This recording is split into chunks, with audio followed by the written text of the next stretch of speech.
The content of this podcast is provided for general informational purposes only and is not intended as, nor should it be considered a substitute for, professional medical advice. Sweaty and pissed, menopause makes me sweaty and pissed. I know. We're on. And we're sitting here making over Forrest, Yes. Karen's baby, who has to hear about our vaginal odor. Yeah. Not his mama's, just mine. And hello, everybody. Hi. Welcome to Sweaty and Pissed. I'm Leanne. I'm a comedian. I'm Karen. I'm a family nurse practitioner, and sorry you sort of stepped into that conversation with us. I know. We just said make over Forrest. Yes. Okay, we're going to talk about, because I make everything about me. Yes, we should. As well we should. Everything is, what about me? And that's part of being a performer. You know, I need words of affirmation. And little frail Karen over here, thin things, about to go exercise, she saved my life, and I wasn't gonna die, I don't think. But I felt like I was we're thinking it's been about 6 or 7 years ago. Mm-hmm. And I had thyroid issues and kept thinking I did. Yeah. Kept trying to tell people I did. Yeah. Would go to a doctor's office and look at a poster that would give you all the symptoms of low thyroid. And I go, that's me. I can't poop. My hair's falling out. I don't feel like doing anything. I'm not the things I used to enjoy. I just did not realize how big a deal your thyroid is. Yes. And I would get people say to me, no, I've done a panel on you. You're fine. It's no different than it was. And I'd be like, I don't believe you. And okay, well, I'll just go to bed and I won't poop for a week.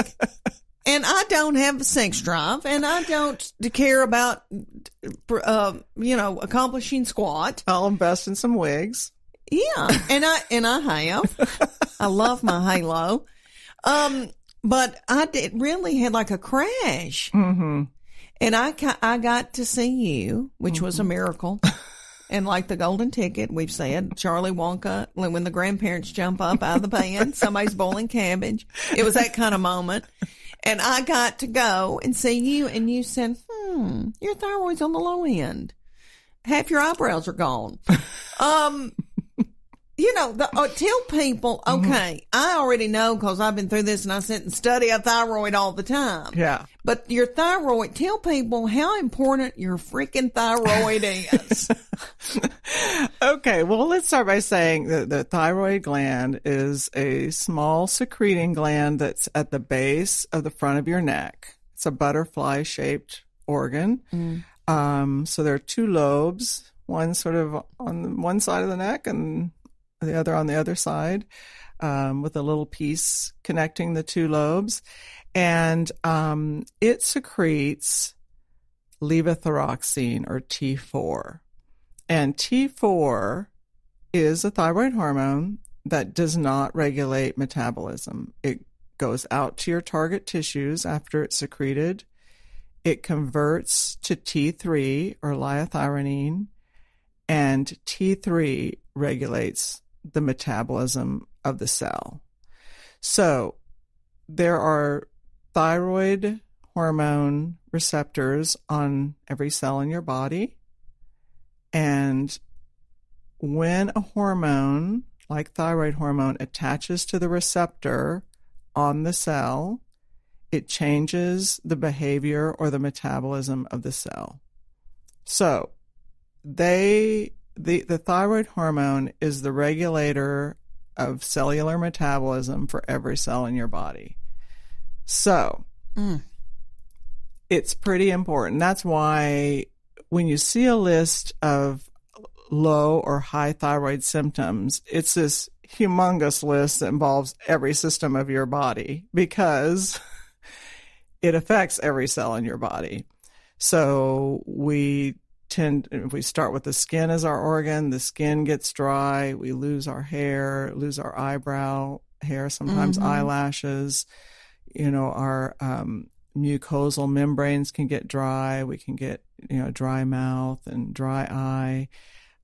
Our bowel slows down, so we get constipation.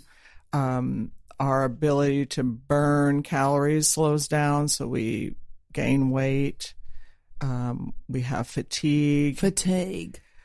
Horrible fatigue. Yeah. And it impacts your brain cells, so you tend to have more depression, don't feel like doing anything, low motivation. So it's a booger. It affects everything. So the problem is, in terms of diagnosing the problem, is before we had thyroid hormone blood tests available, if you came into your doctor or practitioner and listed all your symptoms, they would say, "Oh, you've got thyroid problems," and you would get thyroid hormone replacement. And then with the advent of blood testing, the initial blood tests that were done decades ago, were not very accurate. And so we started depending on those blood tests more than we depended on what was sitting right in front of us. So that sort of got things tricky in terms of the diagnosis. The blood tests are better, but often don't tell the whole story, because most of the time what is tested is just the TSH. That's the thyroid stimulating hormone that comes from your pituitary gland, and it is a regulatory hormone. It sends a signal to your thyroid gland saying, we need more thyroid, we need less thyroid secreted. So most of the time people just get a TSH tested. However, sometimes we can have a normal TSH, or it falls within the normal range, maybe even high normal, which actually a high TSH indicates low thyroid, which I'll get into later. But we can have a normal TSH, but if we have something called thyroid antibodies, which often isn't tested, that means our body has developed antibodies, just like you would develop antibodies to a virus or bacteria that entered your body. Your body says, well, we need to get rid of that. So we develop antibodies. We can develop antibodies to our own thyroid tissue, our own thyroid gland. And that means we're attacking our own thyroid gland. So it's a form of autoimmune disorder. So when that's happening, your thyroid function is going to vary. Sometimes you'll secrete a lot of thyroid hormone. Sometimes it'll secrete a little thyroid hormone. And so oftentimes people will describe that they'll feel really good, have lots of energy for a week or 2 weeks or days, and then their energy will just crash, because it sort of depends on how high their thyroid antibody level is. So one way to suppress thyroid antibody is to actually give you some thyroid hormone replacement, because that causes your thyroid gland to secrete less thyroid hormone, because your brain's going, oh, we've got some thyroid hormone, no need to secrete. And when the thyroid gland is less active, we slow down the attack, because the antibodies, it's not attacking something that's active. It quiets down. So I think part of it is, one of the reasons it tends to be underdiagnosed is that we don't look at the antibody levels or the actual thyroid hormone levels often, the T4 and T3. And those can be done with lab tests. the other thing that I see quite a bit is people with a normal TSH and thyroid nodules, which oftentimes you can feel on exam, and then we get an ultrasound and confirm that there are thyroid nodules, and sometimes depending on the look of the nodule on the ultrasound, they need to be biopsied. And most of the time those biopsies come back negative for cancer, most of the time. So, but again, with thyroid nodule suppression, adding a thyroid hormone can help suppress further formation of nodules, and also can help shrink the nodules that are already present. So, and that all can happen in somebody with a normal TSH. I think that's what my sister, she had nodules, but her thyroid has always been, her numbers have been right. Right. And it's familial. I mean, it runs in families. Okay, and you also, and getting back to the food, we've talked about this in other episodes about food. We're killing ourselves with our food. Yeah. And that you can help your nodules and your thyroid with an anti-inflammatory diet. Which means? Yeah, and when we have antibodies, that disease process is called Hashimoto's thyroiditis. And there are, out there are Hashimoto's diets. And they're basically anti-inflammatory diets. Again, back to that plant-based, diet that we talked about in an earlier episode. So, definitely changing your diet will help. There are some supplements that can help. Selenium helps with conversion of T4 to T3. Low doses of iodine can help support the thyroid. So, that's how our salt got iodized, because, especially in the Midwest, where I grew up in Kansas, and I remember as a kid seeing all these people walking around with these big masses on their necks. I was like, what's up with the necks? So, because especially areas where the soil is not iodized by sea air, the states that border oceans, the coast, get iodine in their soil that's coming from the ocean. And in Kansas, obviously, no ocean, no iodine. And so people developed a lot of goiters. So they started putting iodine. They figure everybody salts their food, so they put iodine in salt. So tell me about that. Should we go buy iodized salt? Or should you go to TJ Maxx and get the pink Himalayan that's on sale in the food aisle? Well, the good thing about getting a sea salt is that a sea salt has, I believe it's 89 minerals in it. Yeah. It's not just sodium and chloride, which is what our iodized table salt is. Sea salt has a lot of different minerals in it. I believe it's 89 minerals that just help support your body's functions. So having a more complete mineral replacement is better. But maybe adding an iodine supplement would be good if you're not doing any iodized salt. But if you eat shellfish, you're getting iodine. Yeah. So yeah, if you're a shellfish eater, that helps. So can you have iodized salt?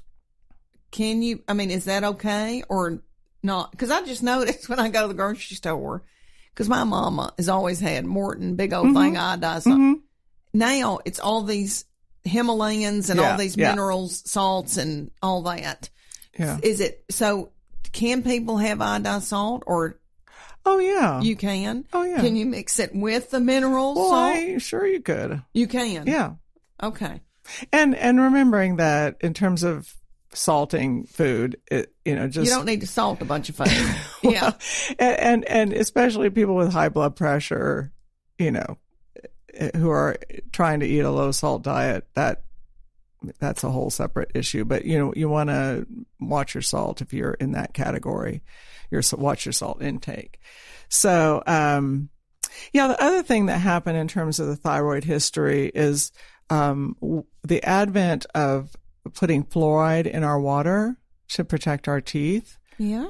Which has been good from a dental standpoint, for sure. But fluoride can impact our ability to use our thyroid hormone. So, if you look at the history of thyroid disease, we definitely have seen more thyroid disease since the fluoridation of water. So it's a little bit of a catch-22 because you want to protect your teeth, but it can impact your thyroid function. The other problem is that your thyroid sits right in the front of your neck. I mean, it's a very exposed gland. And even if we're not getting x-rays, there is radiation all about us, who can knock on my microphone here, that can impact the thyroid because it's so oh my exposed. Gosh. Okay. Somebody told me the other day, they go, Leanne, you travel so much and you're flying so much. Don't go through that. Ask for a pat down. Don't go through that radiation machine. Yeah. Is that a thing? I mean, would you worry about that or no? With me sitting up here with a big nodule. I do have a nodule. I that's a good question. I would have to look into the level of radiation. I mean, because there are different, and even evaluate. I'd have to see for sure that that's a radiation technique. I don't know that much about that. I should know. When you step in that thing and they put your arms above your head. Yeah. And I'm doing that all the time now. Somebody said that to me the other day. She goes, don't get in, don't walk through that. Do you have to do that if you have TSA pre-check? I think you do. You just don't have to take your shoes off and you can put your bag on that thing. You don't have to strip down to nothing. I know, and I need to get TSA pre-check. That's crazy that I have not done that. Yeah, I envy those crazy. People. I know. And then there's some people who didn't even apply for it, but they get it all the time. Yeah. And I don't know if they're afraid of me or what. Well, I think they're giving fewer and fewer of those freebies. Are they? Yeah. I mean, it's only like $89 a year or something. I know, but you got to go to an office. Yeah. It's not and that big a deal. And talk to people. Yeah. Which I don't mind doing that. I just have not taken the time to do it. But, and we've got the sweetest airport in the United States. Is it Tyson McGee? Yeah. With that mama bear holding that baby bear and a fish and the fountain. If you have not come to the Smoky Mountains, you need to come. We are very sweet people, and we've got a darling airport. But even our little airport is getting busy. It's getting busy. And then those people go through that pre-check, and I think, why have I not done that? And by the way, that the baby bear is not sitting in a cage. It's a carved wooden bear. I didn't want you to think we had like. Yeah, we don't have live bears at the. But I love a bear, and I want.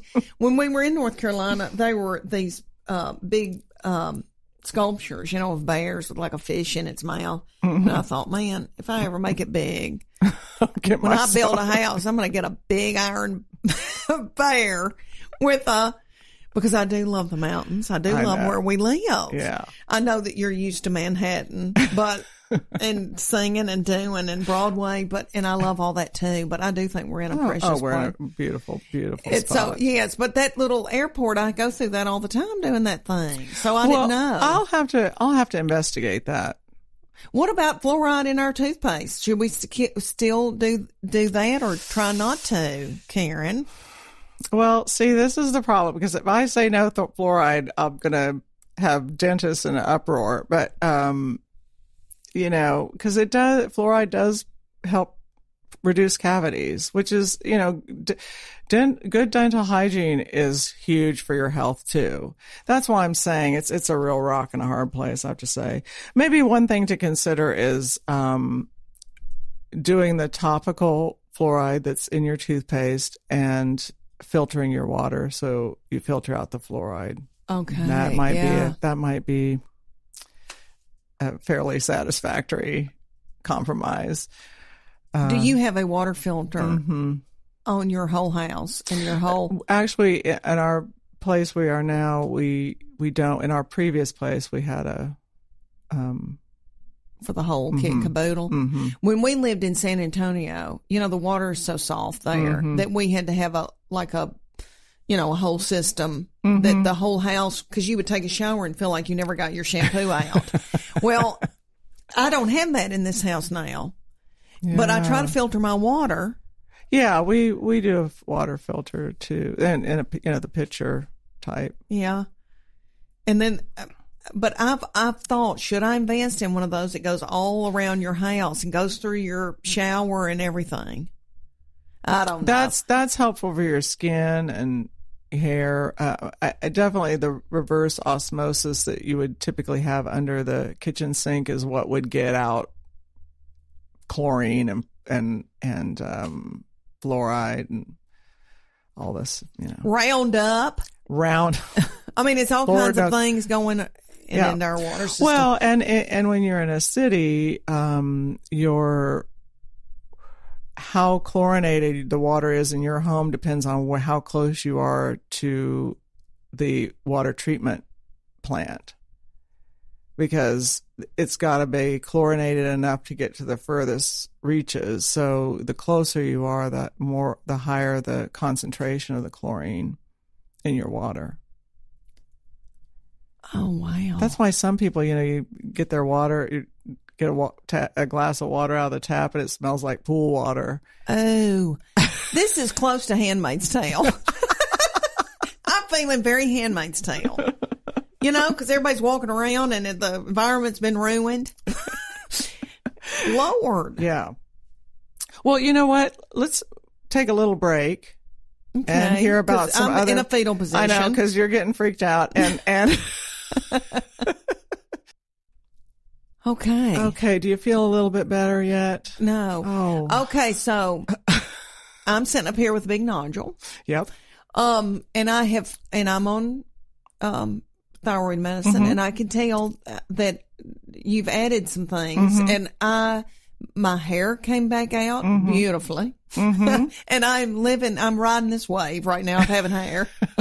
I'm very excited. Yeah, it's looking good. Thank you. Even though I bought a hair piece because I was so freaked out and my hair had gotten so thin. Yeah.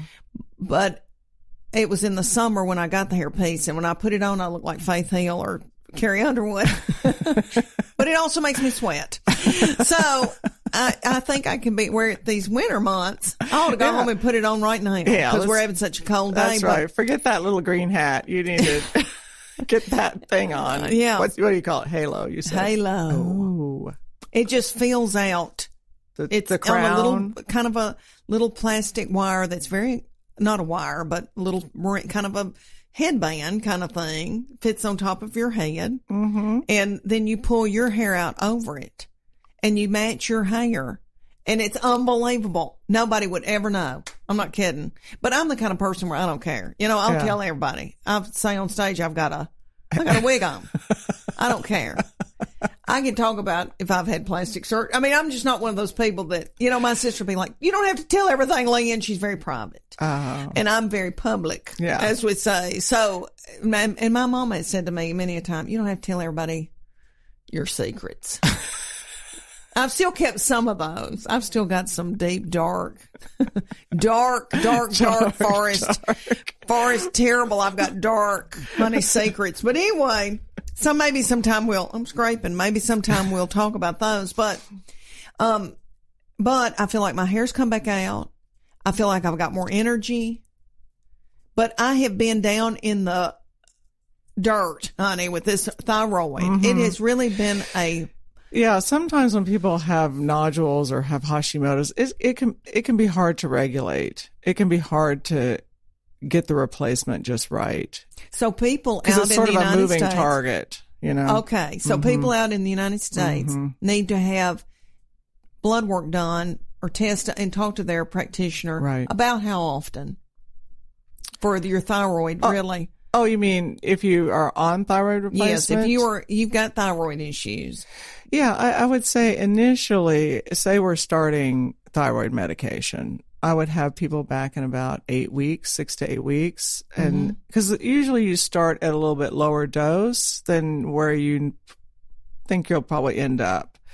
And so, 6 to 8 weeks, we'll have them follow up. And then depending on, if it's a pretty straightforward thing, they don't have Hashimoto's, they don't have nodules, then we'll follow up every 6 months. If they're real stable, we'll go out a year. But for people with Hashimoto's, and especially if you're making a dose change, like every time you see somebody, you're going to have them in more frequently, like every 3 to 4 months. Okay. Yeah. Yeah. So much of it depends on how much and how often you're having to adjust the medication. Yeah. When we were in North Carolina for Thanksgiving, my sister's mother-in-law, who is a doll, Harriet, she had a nodule removed in between her pregnancies, and her children are in their 60s. So she's in her 80s. And she said, "Oh, yes, honey, I had a big nodule removed." And they said, "You've got to get this thing removed." But she said, "I just had a baby and was pregnant or just had a second one, had a toddler." She goes, "That was the least of my worries." I said, "Take it. I don't care." She's so funny. But she has a little scar, like she'd had her thyroid removed. And I thought she had, but it was not. It was just a nodule. So that was way back then. Do they do that anymore? Do they take out just a nodule? They probably took out the lobe or most of the lobe. And she just doesn't know it? Yeah. Probably. I mean, they usually, if there is, especially if it's a large nodule, they'll just remove the lobe. And okay, and I know we're running out of time. And leave the other lobe. But we'll talk more about all that. Yeah. And what happens then. Right. And we'll talk more about the thyroid because me having thyroid, I look back on the last 6 years and it has really been hard to regulate mine. I know you've worked like a dog to try to help me. But I look back on it and I think, oh my gosh, I feel like I lost time. Yeah. Because I really I lost drive to do things I normally like to do. I mean, I did, and I think that was my thyroid that was doing all that. Yeah. I don't know. Yeah. And for some people, and this, as I recall, was the case for you, to give you the amount of thyroid that got your levels better, you would often feel like it was too much thyroid. So we'd have to back. I don't know if you remember that, but we have to back. I would have like little heart palpitations. Yeah, we'd have to back off, and so getting to the place where we could give you enough thyroid hormone to help your levels, that just took some time, because we don't want you to have hyperthyroid symptoms either, high thyroid symptoms, so, yeah. And that can like I said, that can happen with Hashimoto's and people with thyroid nodules. It's a balancing act for some people in terms of getting just the right dose.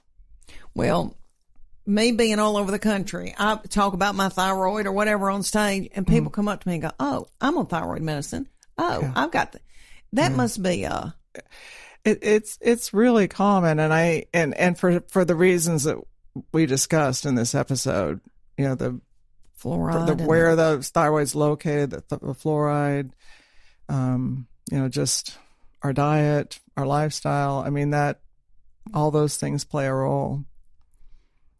Oh my gosh. So people need to watch the documentary. We talked about this in PCOS, but also really for thyroid. Yeah. And you know what? There's a good book. I think I put it on the book list. I'm pretty sure I put it on the book list on our website, called Thyroid Power, by Richard Shames, Shames. I believe I'm getting that right. But it is on the book list that I put on the website. It's a really good book about thyroid. It's written by a physician and his nurse wife, and it's that sounded weird, nurse wife, didn't it? Kind of like Handmaid's Tale. Wait a minute. Anyway. Nurse wife. His wife is a nurse, I should say. Anyway, it really explains a lot. It talks about the history of thyroid management and what impacts our thyroid. It's a really good book if you want to know more about that. Okay. I highly recommend that. So we'll have more on thyroid for sure down the pike. Complicated. It is. It's very complicated. Oh my. Okay. And are we out of time again? Yeah, once again. I know, it just flies by. I hope everybody's having as much fun as we do when we I know. I know. Well, okay. Well, we'll be back another time, honey, talking Thanks again for all your comments and feedback. We really appreciate it. We'd love for you to keep that up. Yeah, share it with your friends. Yeah, there you go. That are out there and sweaty and pissed. Mm-hmm. See you next time. Bye-bye. Sweaty and pissed. Menopause makes me sweaty and pissed.